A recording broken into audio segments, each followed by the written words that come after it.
Hey there, I'm Lori Grace, the Little Witch from thelittlewitch.com, and I have some advice for you if you are going to the Midland Ontario Psychic and Wellness Fair that's coming up. So tip number one is to have your questions ready.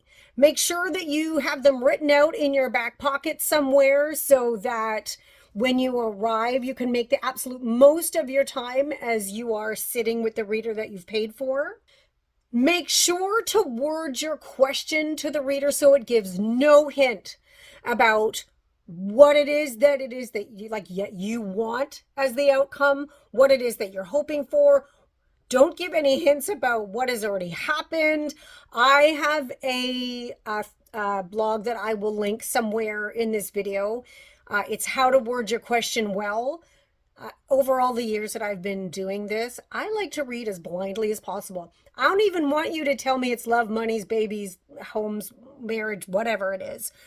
If you are doing medium work, again, if you're going to talk to someone who's passed over, that medium should be able to connect with who you are looking for without a whole bunch of information. When I'm doing medium work, the only thing I ask for is where are they in your family tree? I don't ask for names. I don't ask for professions. I don't ask for nicknames. I don't ask for anything about them other than where are they in your family tree? And because it's my job to tell you.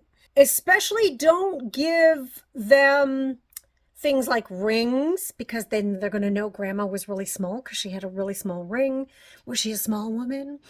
Try not to give them pictures. Try not to give them hats. Try not to give them jewelry. I know a lot of readers read that way, but it can give the reader so many hints about the person that they're trying to read for you. The only thing that I would suggest is if you're going to bring something, put it in an envelope so they can't see it, or put it in a small box or a bag so they can't see how big was grandpa's head and the kind of hat he wore. And also, does the hat still have his cigarette smoke in it? Did he smoke? The only question I would ask is, can you connect me to the person that's in my head? Or can you connect me to my mother's mother?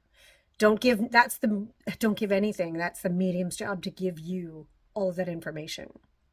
Take your cell phone with you and know how to use the record function. So the reason why I suggest people do that is because that 15 minutes or 20 minutes, however long you're sitting at the table, is going to go by really fast.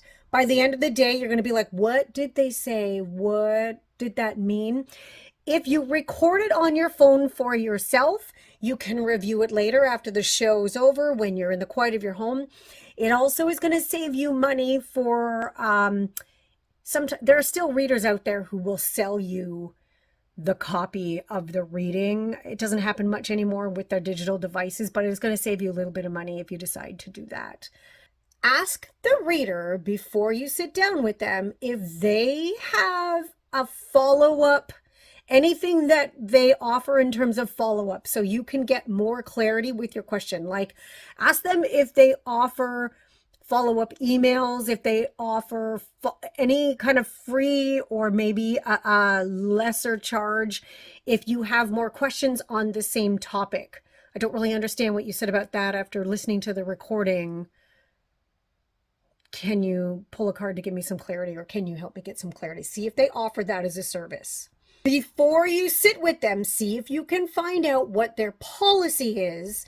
If the reading doesn't make sense, if they don't connect with your loved one or they don't connect with you, find out if they have a policy that you have to pay anyway because you sat, or if they won't charge you because it didn't make any sense and it was not very clear. I find sometimes at these big shows, for some readers, it can be difficult for them to hone in on your stuff because there's so much going on.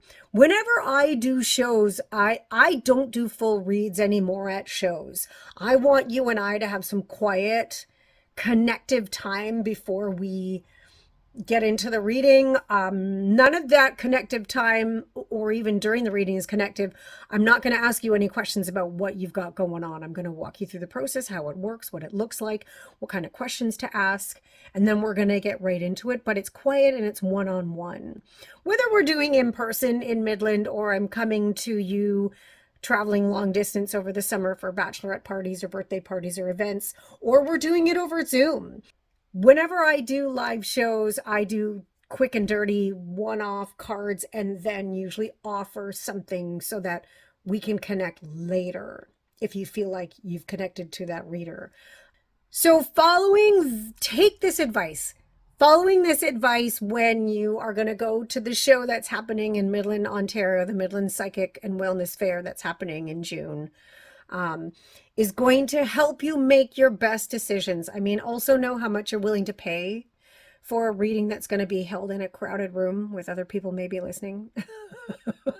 Following this advice is going to get you your best experience when going to a psychic fair, psychic and wellness fair, to get the best reading possible, have your best experience possible. Make sure that you don't feel like you're getting the wool pulled over your eyes or that you didn't get the value that you were looking for from a reader at a big noisy show like that.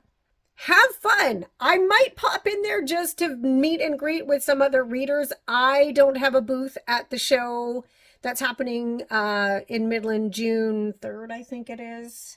I can't remember. I will pop in probably just to say hello around the clients that I have already.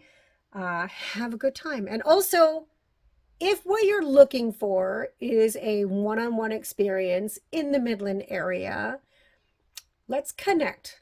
I do love doing Zooms, but now that it's warm, it's so much easier to do one-on-ones. I can come and visit you where you are. We can sit outside, and I bring stones to hold my cards down. And one-on-one in your environment is always really amazing. Just because it's your environment, it's your energies already. I step right into it, and it hardly takes anything at all to connect with what you've got going on in your house. So I'm Lori Grace, the Little Witch. Follow these tips so you get the best experience ever out of your Psychic and Wellness Fair readings. And hopefully you and I will get to meet soon. Thanks. Bye.